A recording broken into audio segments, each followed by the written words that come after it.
미국 사회의 통합과 코로나19 극복의 과제를 안고 조 바이든 대통령이 오늘 새벽 취임했습니다. 과거와 달리 대규모 인파도 없었고 단촐하게 진행된 취임식이었습니다.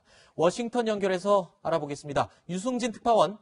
자, 바이든 대통령의 취임 첫 메시지, 통합이었군요. 네, 그렇습니다. 이곳 시간으로 정오, 그러니까 우리 시간으로 새벽 2시부터 바이든 대통령이 공식 임기를 시작했습니다. 이번 바이든 대통령의 취임 연설 키워드는 통합이었습니다.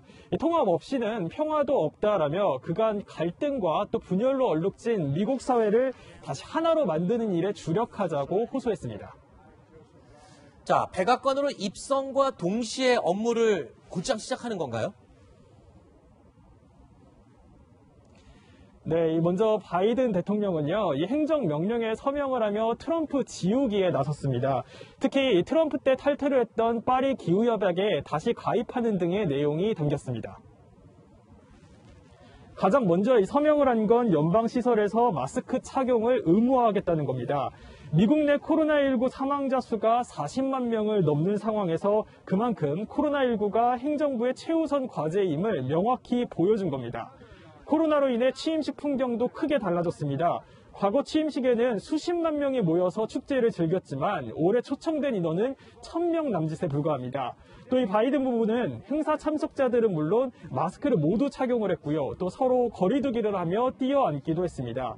통상 취임식이 열리면 이곳 의사당을 기준으로 워싱턴 DC 중심지죠. 내셔널몰 일대를 인파가 가득 메웠지만 이번엔 코로나19 사태의 무장 시위 우려까지 겹치면서 거리에서 인파를 찾아볼 수 없었습니다. 네, 유 기자, 이 취임식에 결국에는 트럼프 대통령 모습을 드러내지 않았는데 어떤 메시지를 남기고 떠났습니까? 네, 앵커가 말씀하신 대로 이 트럼프 대통령 본인이 예고한 대로 이번 취임식의 모습을 드러내지 않았습니다.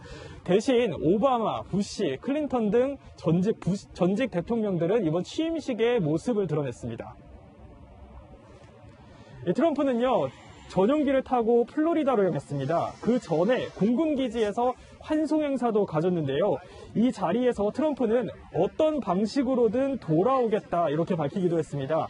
트럼프는 그간 관행을 깨고 후임 대통령 취임식에는 불참을 했죠. 하지만 백악관을 떠나기 전에 후임 대통령에게 메모를 남기는 전통은 지켰습니다. 지금까지 워싱턴에서 전해드렸습니다.